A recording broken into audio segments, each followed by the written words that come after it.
And so I'd like to welcome everybody to our annual meeting, which is being done in a novel way in the history of the co-op.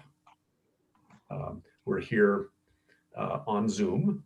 I would like to thank in advance the patient interpreter who is to my side, and I'm going to do my best to accommodate their needs as well as yours. And so we're going to get started with something that's I think pretty important to the values of the co-op. And so we're lucky enough to have a fantastic guest speaker here today. And so Ellany Kayce is going to do a land acknowledgement as well as a welcome song. And so I'd like us now to turn our attention their way and begin the meeting. Great. Good morning. My name is Ellany Kayce, and I'm an enrolled tribal member of the Tlingit Nation Raven Frog Clan, born and raised in Seattle. I'm very honored to be here. I will start with a welcoming song, which I usually do 4 times to represent each of the 4 directions. And it's a vocable, so feel free to join in if you wish. Way, way, way, ya, hey, way, way, way, ya, hey, ah, ha, ha, ha, ha, way, ya, hey, way, ya, hey, way, way, way, ya, hey, way, way, way, ya, hey, ah, ha, ha, ha.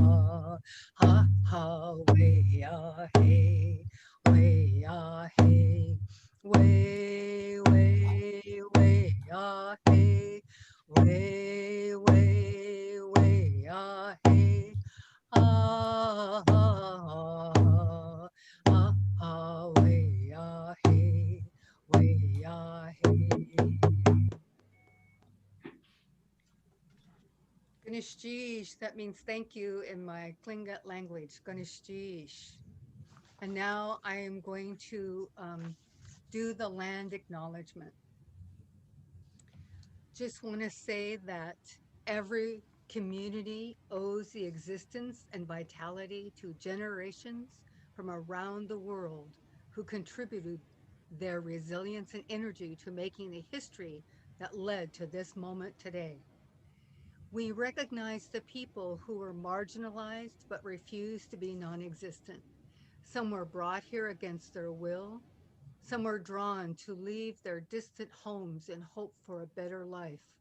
And some have lived on this land for more generations than can be counted. Truth and acknowledgement are critical to building mutual respect and connection across all barriers of heritage and difference. We begin this effort to acknowledge what has been buried by honoring the truth. We want to respectfully acknowledge the Coast Salish peoples whose ancestors and descendants have stewarded this land and water since time immemorial. We pay respects to their elders, past and present. Please take a moment to consider the many legacies of violence, displacement, migration, and settlement that bring us together here today. And please join us in uncovering such truths at any and all public events. Ganeshtish, Ganeshtish.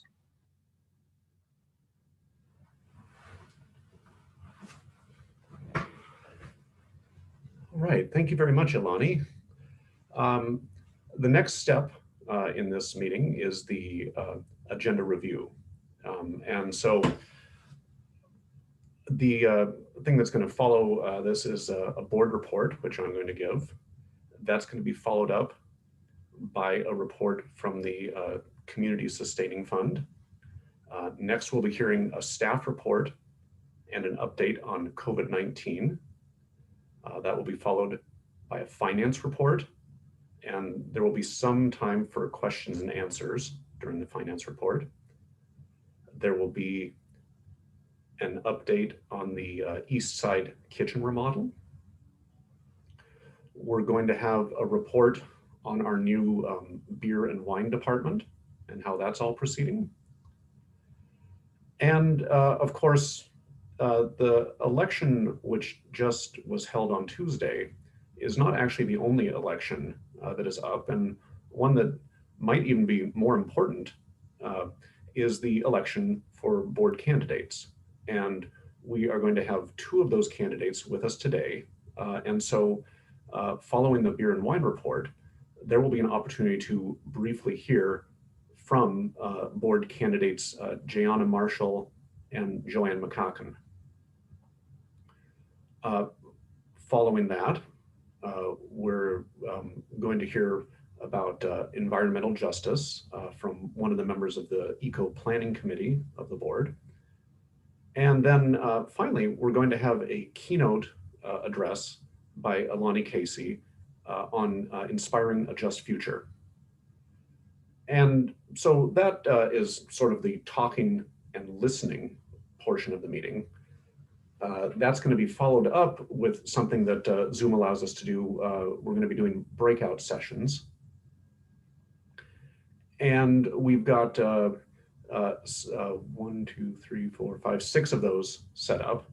And so people will be able to go into thematically scheduled sessions about co-op developments, how to join a board committee, supporting local farms and producers, how to become a working member,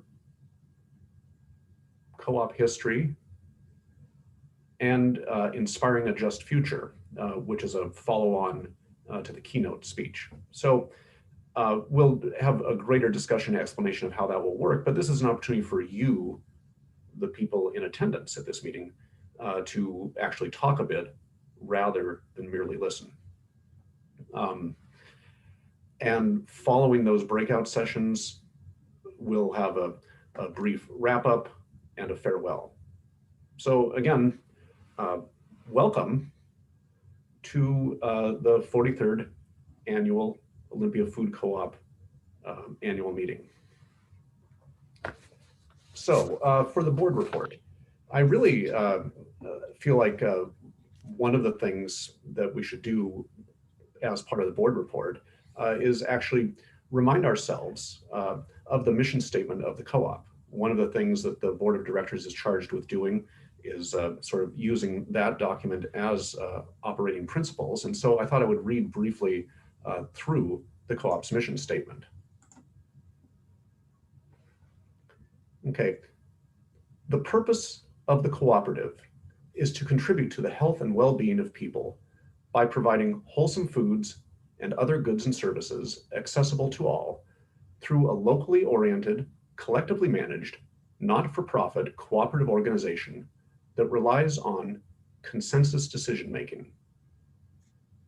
We strive to make human effects on the earth and its inhabitants positive and renewing, and to encourage economic and social justice.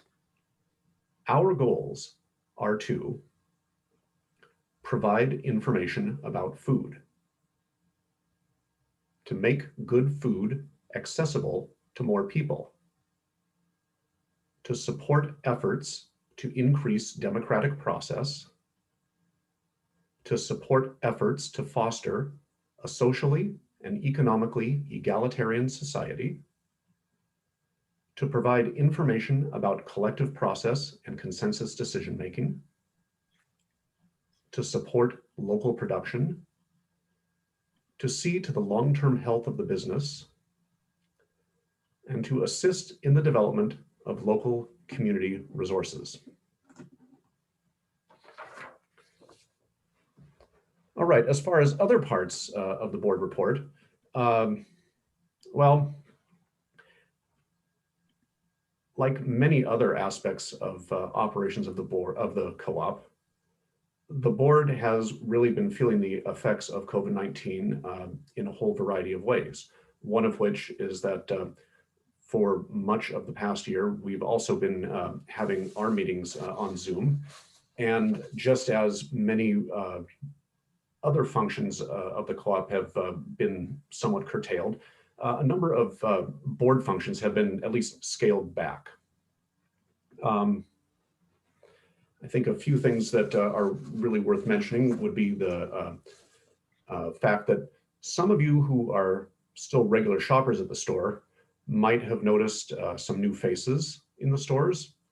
And one of the things that the board did was to authorize hiring a number of temporary workers to fill in for needed positions, which have opened up just with the various stresses of having COVID-19 as such a present part of life.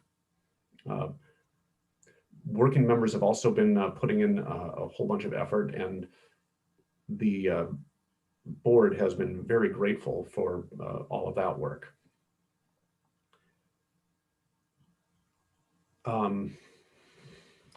Something that the board of directors did several months ago was consent to add our voice to the Amplified Voices call for action to the city of Olympia. We believe that was an important statement, which was in alignment with the mission statement, which I just read. And so we felt that it was important to stand with other community members, organizations, and businesses in recognizing the seriousness of that particular issue.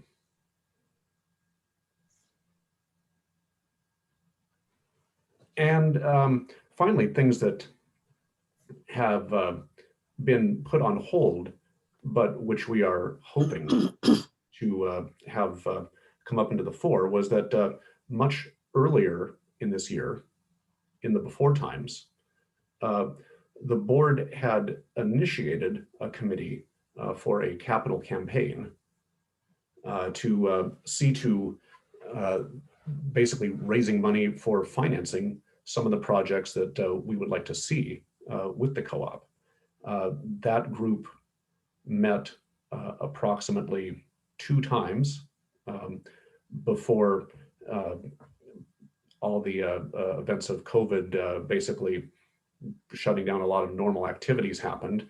And we deemed that right now was probably not the time to be going around asking for increased donations.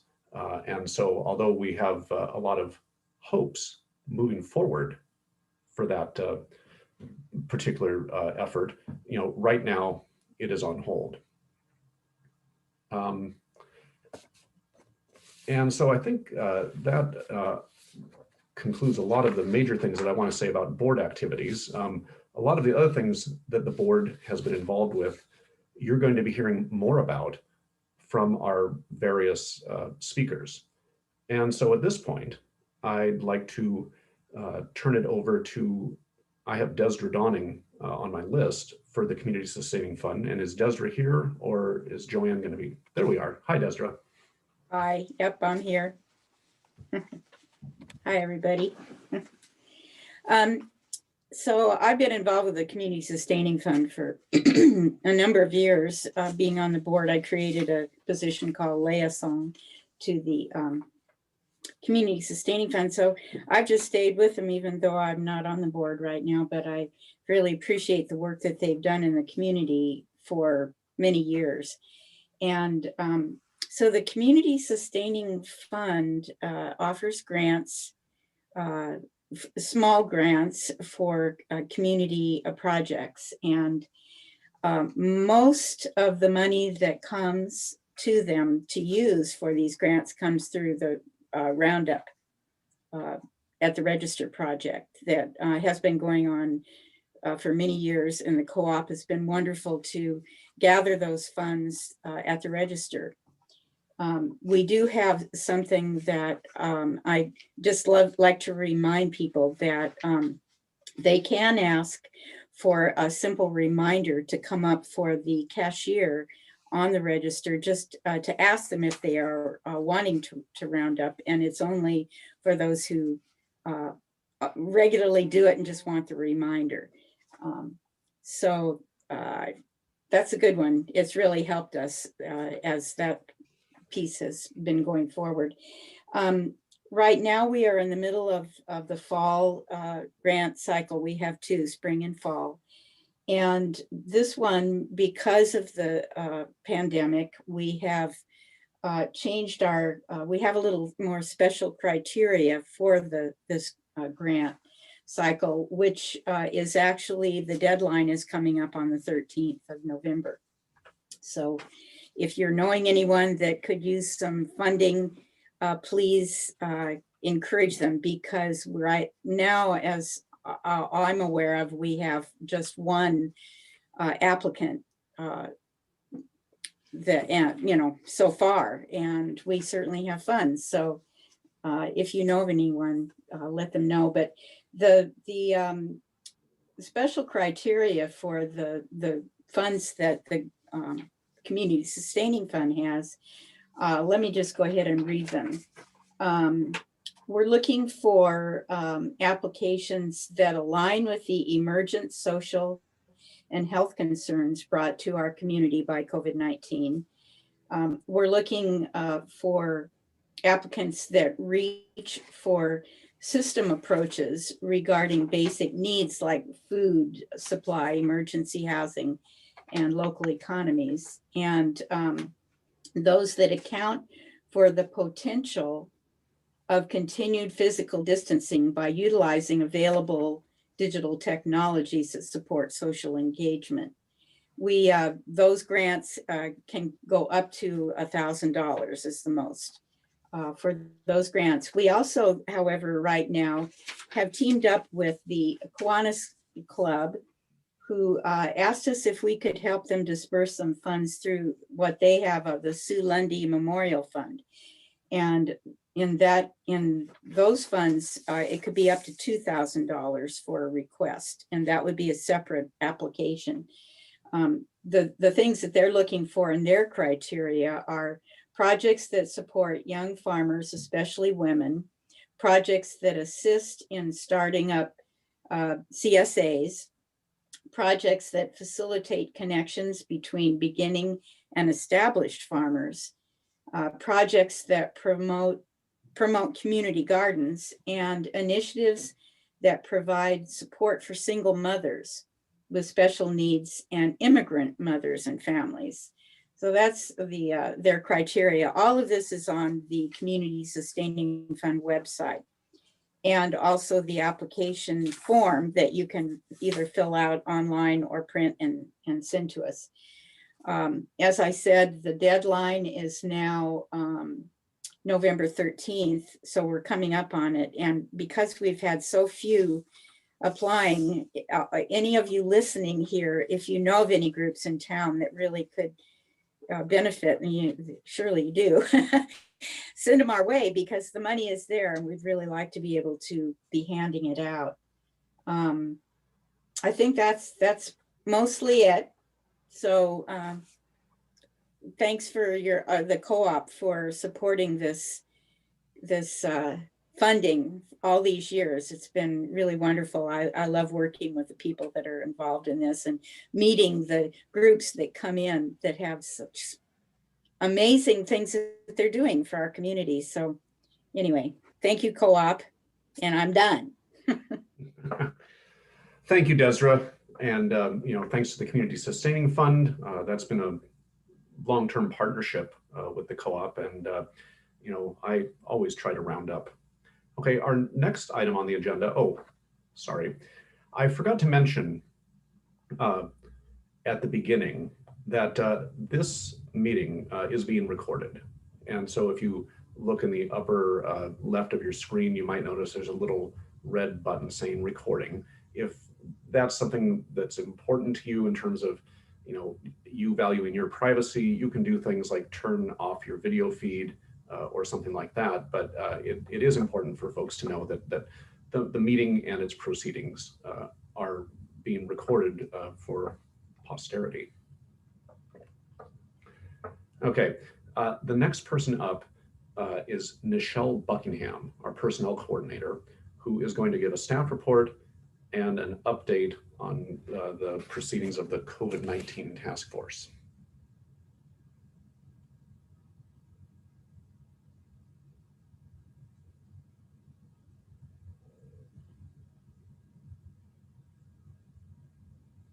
Not here. Okay. I thought that maybe she was submitting a recorded um, thing, but we will just move along if Nichelle is not on the call. So the next person on deck is Corey Mayer, who is going to give the finance report with some questions and answers at the end. And so Corey is our finance manager, and here we go, Corey. Good morning. I wanted to start by indicating for all of you that you can access a chat function at the bottom of your screens for addressing questions as they come up as I'm presenting our finance report, or we can go live at the end of this presentation as well. And that if questions come up for you after the time period that I'm presenting or able to ask in the next 10 or 15 minutes, you can often find me at our business office, and you can contact me there directly with our phone number to the business office, or by my email address, which is Corey, C-O-R-E-Y, at olympiafood.coop. So I'm going to be reporting today on how our finances, our co-op's finances are through the end of September, the end of third quarter of this year. As all of us are aware, it has been, at least since February, a time of great uncertainty for our co-op, for our staff, and certainly for you as members. It has had an impact on our finances, but not necessarily as badly as we had initially expected. So through the end of September, our sales revenue actually grew relative to last year by about 1.4%. It didn't grow as much as we had hoped to cover all other aspects of our 2020 expenses.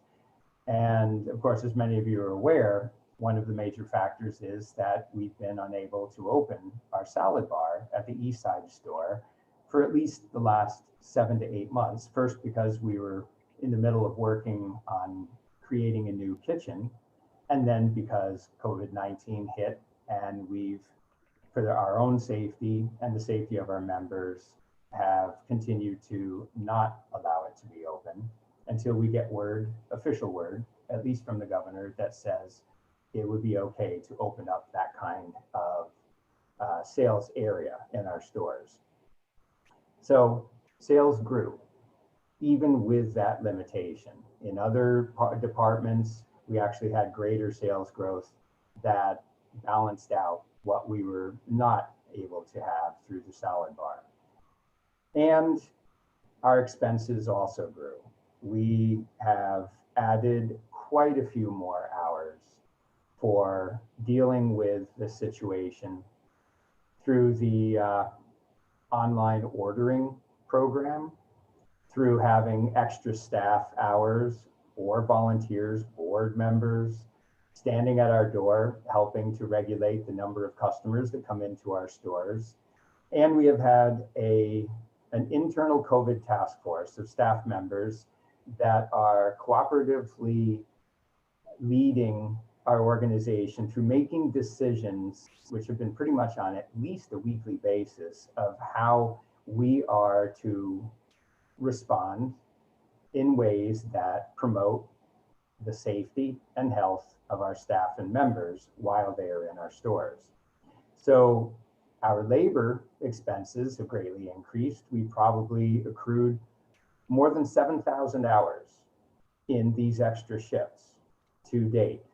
Some of that has been balanced out by not doing other things that we had planned to do. We have talked a lot about, internally at least, to follow the idea of essentialness, identifying what parts of our organization are essential to continue with and what parts we can set aside for the time being and come back to when our reality changes again. And so we've been able to move some labor hours from that work that staff were going to be doing to help with some of the other work. And as Jim mentioned, We have also hired more staff members as well as temporary workers to help out the entire staff in meeting all of this scheduling need.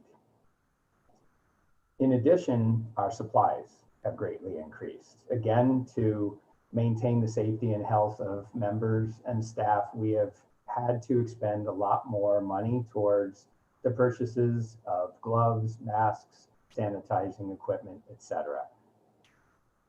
So with all of this, to date, we actually are only posting a loss of about $77,000. To many of us, that sounds like a lot, but relative to other aspects of our organization, if we talked in percentages, it really isn't. As important as that, we monitor our cash. And if we were to compare our cash level at the end of September to where we were a year ago, our cash only decreased by 10%. And we were still maintaining a level that would allow us to meet one of our primary financial goals, which is what we call 10 days of cash on hand, having enough cash to cover our expenses for 10 full days, something that we have followed in accordance with what is recommended by the National Cooperatives Grocers. So our cash decreased by about 10%, but we still maintained a level that we feel is financially healthy. At the same time as all of this has gone on, we did apply for and receive a rather substantial payroll protection program loan. We are in the process of filling out the paperwork to find out how much of that will be